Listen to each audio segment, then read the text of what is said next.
بالله وسنة رسوله والدعاء إلى الهدى والدلالة على الخير ابتغاء وجه الله مرضاته وقربه وثوابه سبحانه وتعالى. بسم الله والحمد لله والصلاة والسلام على رسول الله سيدنا ومولانا محمد بن عبد الله وعلى آله وصحبه ومن والاه. سبحانك لا علم لنا إلا ما علمتنا إنك أنت العليم الحكيم ولا حول ولا قوة إلا بالله العلي العظيم. Rabbi syrah li sadri wa yassir li amri wahlul 'uqdatam min lisani yafqahu qawli. Para santri sekalian rahimakumullah. Pertama marilah kita panjatkan puji syukur kehadirat Allah Subhanahu wa taala yang mana dengan limpahan rahmat, taufik, hidayah dan inayahnya kita masih diberikan kesehatan dan juga kesempatan pada malam hari ini mengambil warisannya Nabi, yaitu ilmu. Kemudian yang kedua, salawat dan salam selalu tercurah kepada junjungan kita baginda Nabi besar Muhammad sallallahu alaihi wasallam dan juga kepada seluruh keluarga, para sahabat, dzurriyyat tabi'in dan seluruh pengikut beliau ila yaumil qiyamah, amma ba'd. Pada minggu sebelumnya bahwa dijelaskan kepada kita hendaknya kita mempunyai sifat harapan dan juga sifat takut. Sifat harapan itu apa? Itu berharap tentang rahmat Allah Subhanahu wa taala, berharap tentang karunia Allah, berharap tentang anugerah Allah. Itu namanya harapan. Kata ulama, man raja syai'an talabah, barang siapa yang mengharap segala sesuatu pasti dia akan mengejarnya, pasti dia akan mencarinya. Kalau kita berharap surga Allah, maka gapai ridha Allah terlebih dahulu. Kalau kita berharap rahmat Allah, cari rahmat Allah terlebih dahulu. Dengan cara apa? Dengan cara mengerjakan kebaikan, dengan cara melakukan ibadah. Jangan berharap hanya sekedar berharap rahmat Allah tapi malas melakukan ibadah, berharap masuk surga tapi tidak mau mengikuti ajarannya Nabi. Itu harapan palsu. Nah, kemudian yang kedua, kita sambung, kemarin baru tentang harapan dijelaskan. Faqala al-musannif rahimahullah ta'ala wa nafa'ana bihi wa bi'ulumihi fid dharain amin. Wa ammal khawfu fa asluhu ma'rifatul qalbi bi jalalillahi ta'ala wa qahrihi wa ghinahu an jami'a khalqih. Adapun sifat takut itu dihasilkan dari kenalnya hati kita terhadap keagungan Allah Subhanahu wa taala dan kekuasaan Allah dan kekayaan Allah dari segala makhluk. Jadi hati kita ini harus kenal dulu dengan Tuhan. Kenal dengan sifat apanya? Kenal dengan sifat keagungannya, kenal dengan sifat kekuasaannya, kenal dengan sifat kekayaannya. Kalau kita kenal dengan Allah dengan cara demikian, maka nanti ada timbul sebuah perasaan, yang perasaan itu disebut dengan takut atau khauf. Wa syadidi iqabihi wa alimi adzabihi, dan juga kenal dengan siksa Allah yang sangat pedih. Di neraka itu paling enteng, siksa di neraka paling enteng. Paling enteng itu bara api ditaruh di kaki, maka hangus sampai ke ubun-ubun. Baru bara apinya. Itu paling enteng. Nah, paling enteng. Apalagi yang enggak enteng, yang berat. Jadi diri itu harus kenal dulu bahwa siksa Allah di akhirat nanti itu sangat pedih. sangat pedih. Nah, alladzaini tawa'ada bihima man asah wa khalafa amrah. Yang siksa tadi Allah janjikan terhadap orang-orang yang maksiat dan orang-orang yang menyalahi perintah Allah. Fa yatawalladu min hadhil ma'rifah halah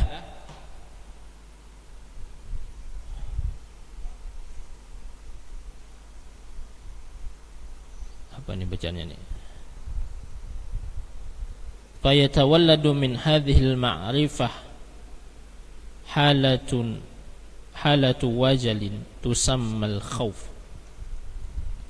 Maka lahirlah dari sifat ini saat itu juga yang diberi nama khauf atau takut.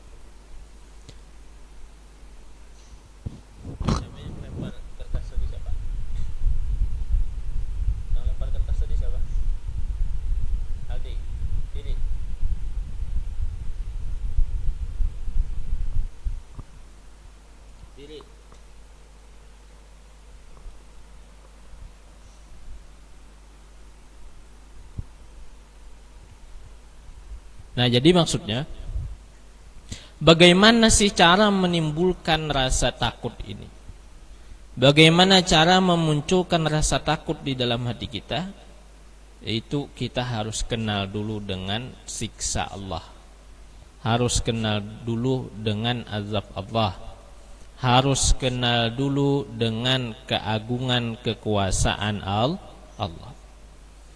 Kalau kita kenal yang demikian, otomatis ada rasa yang timbul di dalam hati yang diberi nama khauf atau takut. Nah, itu yang betul-betul takut ya. Jadi jangan hanya kalian takut sama hantu, jangan hanya takut sama bencong, tapi takutlah sama Allah Subhanahu.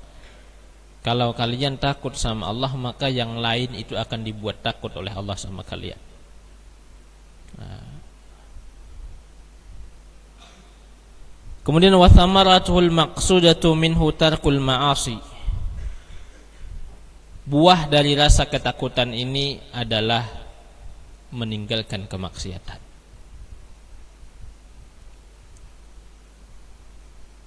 Jadi kalau orang memang benar-benar takut bersama Allah, takut kepada Allah, maka buahnya adalah tidak berani melakukan maksiat. Karena kalau berani melakukan maksiat, berarti dia tidak takut sama Tuhan, berarti dia menentang azab Allah. Nah, jadi rasa takut itu jangan hanya sekedar perasaan saja, tapi harus kita buktikan dengan tindakan. Tindakannya apa? Tindakannya meninggalkan kemaksiatan. Wa syiddatul ihtirazi minha, menjaga diri kita dari kemaksiatan. Baik kemaksiatan zahir ataupun kemaksiatan batin. Baik dari dosa yang paling besar ataupun dari dosa yang kecil. Apapun jenis dosanya, apapun kategori dosanya, wajib kita menjaga diri kita agar tidak tercebur ke dalam lubang dosa itu. Nah, itu buah yang dihasilkan dari rasa takut tadi. Misal begini, umpamakan ada santri yang takut digundul. Jadi rasa takut itu dihasilkan dulu bahwa kalau digundul maka rambut paling cepat 1 bulan baru panjang. Itu pun paling beberapa senti. Nah, karena dia berpikir yang demikian, ujung-ujungnya dia tidak mau gundul. Tidak mau gundul. Maka bagaimana caranya agar tidak digundul? Caranya adalah jangan melanggar. Nah, itu kiasan dari rasa ketakutan itu. Kalian takut digundul, caranya jangan melanggar. Kalian takut kepada azab Allah, takut kepada neraka ancaman Allah, caranya menghindari maksiat. Gitu maksudnya. Nah, jadi jangan cuman bilang takut digundul tapi melanggar jalan terus.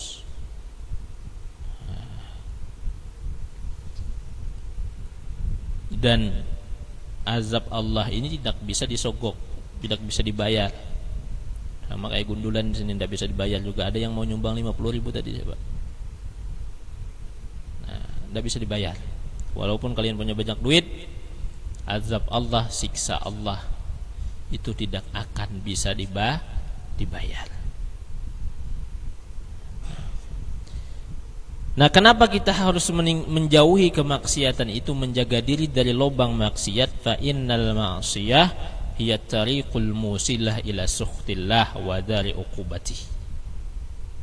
Karena kemaksiatan itu adalah jalan yang menghubungkan kepada murka Allah dan kepada negeri siksa Allah, yaitu neraka.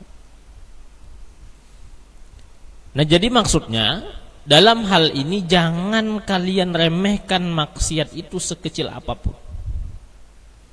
Kenapa? Karena di dalam maksiat itu pasti ada namanya murka Allah.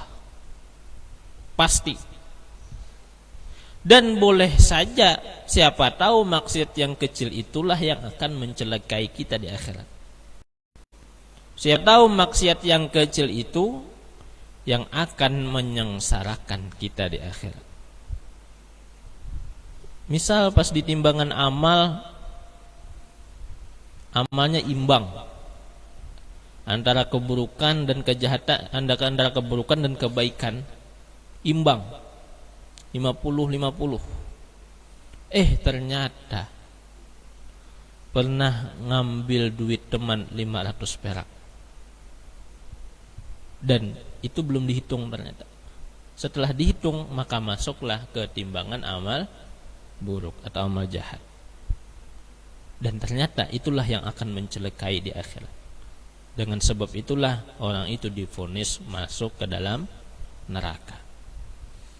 Nah, jadi jangan sampai kita meremehkan maksiat sekecil apapun. Jangan meremehkan dosa sekecil apapun. Karena yang namanya dosa itu kalau kecil kita biarkan, maka lama-lama dia akan menjadi besar. Kayak titik-titik halus saja, misalnya kayak tahi lambuan. Tahu tahi lambuan lah, yang biasa di baju-baju putih itu nah. Tahi manan, ya tahi manan. Itu kalau kita biarkan bisa nambah itu. Atau jerawat. Nah, kalian ada misalnya ada jerawat, dibiarkan, tidak dirawat, tidak dijaga. Itu kalau dibiarkan bisa nambah di seluruh wajah jadinya. Nah, jadi maksudnya begitu juga dosa kecil itu kalau kita biarkan tidak tobat, maka lama-lama dia akan menjadi besar, akan menjadi banyak. Nah, jadi kenapa kita harus menjauhi kemaksiatan? Karena kemaksiatan itu yang akan menyampaikan kita ke murka Allah, yang akan menyampaikan kita ke dalam neraka Allah. Nah, wa kullu raja'in la yahmilu ala fi'lil muwafaqat. Dan setiap harapan itu tidak mendorong atas mengerjakan yang sesuai. Wa kullu khaufin la yahmilu ala tarkil mukhalafat. Dan setiap ketakutan yang tidak mendorong atas meninggalkan kemaksiatan. Ma'dudani inda arbabil basair minat tarhad.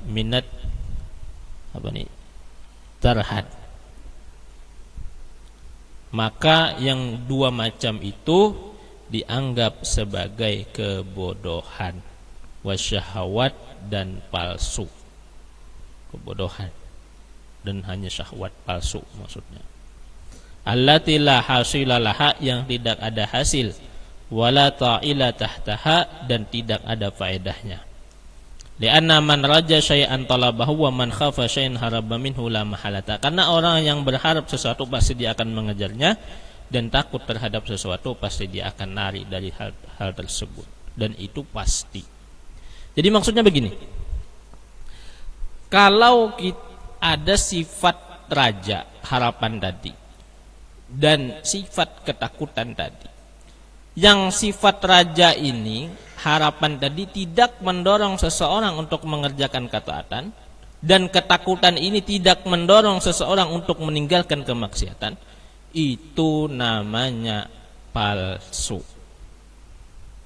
Palsu. Kenapa? Karena orang yang menginginkan sesuatu pasti dia akan mencarinya, dan orang yang takut terhadap sesuatu pasti dia akan menjauhinya, akan lari darinya. Kalau kita takut sama ular, maka kita harus menghindari ular tersebut, jangan mendekat. Kalau mendekat berarti bukan takut namanya, tapi berani. Gitu maksudnya. Sama halnya kalian berharap panen sawit tapi tidak nanam sawit. Sama halnya kalian pengen ranking 1 tapi tidak pernah belajar, tidak pernah sekolah. Itu namanya harapan palsu. Nah, para santri sekalian rahimakumullah. Nah, kemudian wa'lam annan nasa thalathatun, ketahuilah bahwasanya manusia itu terbagi 3 golongan. Abdun qad anaba ila rabbih, ada seorang hamba yang tobat, yang kembali kepada Tuhannya. Watma'annat nafsu bih, yang tenang jiwanya dengan Tuhannya. Wan qa'asyat zulumatu syahwati bi isyraqi anwari qurbih, dan hilang kegelapan syahwatnya dengan sebab memancar cahaya kedekatan dengan Allah. Falam tabqa lahu ladzatun illa fi munajatihi, maka tidak ada kelezatan kecuali dalam hal munajat bersama Allah. Wala rahatun, dan tidak ada juga istirahat atau tenang illa fi muamalatihi, kecuali beramal kepada Allah. Fasara raja'uhu syauqan wa mahabbatan wa khaufu ta'ziman wa haibatan, maka saat itu jadilah harapannya sebagai rasa rindu dan rasa cinta kepada Allah, dan ketakutannya sebagai kekaguman kepada Allah. Jadi maksudnya begini, kan kita disuruh untuk mempunyai 2 sifat ini, harus dua-duanya, jangan satu aja. Misalnya berharap saja rasa takut hilang, jangan. Atau rasa takut aja harapan hilang, jangan. Pokoknya harus dua-duanya. Harus punya sifat dua-duanya. Nah, jadi orang itu, manusia itu ada yang lebih banyak harapannya dibandingkan ketakutannya. Anggap harapannya 75%, ketakutannya 25%. Ya, yang penting ada dua-duanya. Nah, maka saat itu ketika dia beribadah, ibadahnya itu akan menjadi lezat. Dan menurutnya tidak ada yang lezat, tidak ada yang manis, tidak ada istirahat kecuali dalam hal ibadah. Jadi ibadahnya saat itu berubah, rasa harapannya itu saat itu berubah menjadi kecintaan kepada Allah dan kerinduan. Dan rasa takutnya saat itu berubah menjadi kekaguman. Nah, ini orang yang lebih banyak harapannya dibandingkan ketakutannya. Nah, itu yang pertama. Yang kedua, wa abdun la ya'manu ala nafsi minat taqaudi anil ma'murat warrukun ilal mahzurat. Walladhi yanbaghi li hadzal abdi istiwa'ul khaufi warraja hatta yakuna ka janahit ta'ir. Yang kedua, ada seorang hamba yang tidak aman dari dirinya dari bertahan mengerjakan perintah dan cenderung kepada larangan, mengerjakan larangan. Maka yang pantas sebagai seorang hamba ini adalah seimbang antara rasa takut dan harapan, seperti 2 sayap burung. Nah, jadi yang kedua, ada seorang hamba yang rasa takutnya sama rasa harapannya itu seimbang, 50%, 50%. Nah, jadi seolah-olah dua rasa itu seperti sayap burung, seimbang. Kalau sayap burung itu kan lebih berat ke kanan, maka burung itu akan mereng. Kalau lebih berat ke kiri, ya mereng ke kiri. Jadi maksudnya seimbang. Nah, wa qad qala alaihi salatu wasalam, Nabi bersabda, "La wuzina khauful mu'min wa raja'uhu la tadala." Seandainya ditimbang rasa takut seorang hamba dan rasa berharap seorang hamba, pasti akan seimbang, akan sama. Wa hadza halun, dan ini keadaan aktsarul mu'minin, kebanyakan. Wa hadza halu aktsaril mu'minin, dan inilah kebanyakan keadaan orang-orang beriman. Sedikit lagi. Yang terakhir, yang ketiga, tadi kan terbagi 3 golongan. Wa abdun qad ghalaba alaihi takhlid. Ada seorang hamba yang sungguh menang atas dirinya oleh takhlid. Ya. Wastaula alaihi tafrid, menguasai atas dirinya oleh melampau batas. Falaiq bihi ghalabatul khauf alaihi liyanzajira anil ma'asi. Maka saat itu yang layak untuk dirinya yaitu memenangkan atau mengunggulkan rasa takut terhadap dirinya dibandingkan rasa harapan, agar dia menjauhi kemaksiatan. Illa indal mauta fayambagi ayyakuna rajahu ghaliban ala khaufihi, wa qad qala alaihi salatu wassalam, la yamutu ahadukum illa wa huwa husnuzan billah. Kecuali ketika dia mati, maka semestinya bagi dirinya rasa harapannya lebih menang dibandingkan rasa ketakutannya, sebagaimana yang disabdakan oleh Nabi Muhammad SAW, tidak mati salah seorang dari kalian kecuali bersangka baik kepada Allah. Jadi maksudnya begini, kesimpulannya, nah kalau sudah masuk kesimpulan berarti terakhir. Kesimpulannya, manusia tadi terbagi 3 golongan. Ada yang pertama, golongan yang pertama itu orang dirinya itu lebih condong melakukan ibadah dibandingkan kemaksiatan. Maka saat itu rasa harapannya lebih unggul dibandingkan rasa ketakutan. Nah, yang kedua, dia seimbang. Kadang bisa melakukan kebaikan, kadang bisa juga melakukan kemaksiatan. Maka saat itu disuruh kita untuk seimbang rasa takut kita ini. Disuruh seimbang 50-50. Yang ketiga, ada seorang hamba yang lebih condong kepada kemaksiatan dibandingkan kepada kebaikan. Maka saat itu disuruh bagi kita untuk memenangkan, untuk mengunggulkan rasa ketakutan ini dibandingkan rasa harapan. Kecuali ketika hendak mati. Ketika sakaratul maut, maka rasa harapan kita ini harus lebih unggul dibandingkan rasa ketakutan. Nah, para santri sekalian rahimakumullah. Jadi kita tengok diri kita. Apakah kita ini lebih condong kepada kemaksiatan? Apakah diri kita ini lebih condong kepada kebaikan? Apakah diri kita ini seimbang aja antara kemaksiatan dan kebaikan? Kalau lebih condong kepada kebaikan, maka perbanyak rasa harapannya. Nah, rasa harapannya perbanyak, sehingga rasa harapan itu akan berubah menjadi rasa kerinduan. Kalau diri kita ini lebih condong kepada keburukan, kepada kemaksiatan, maka perbanyak rasa ketakutannya dibandingkan harapannya. Kalau seimbang aja 50-50, maka rasa takut dan rasa harapan juga harus seimbang. Nah, para santri sekalian rahimakumullah.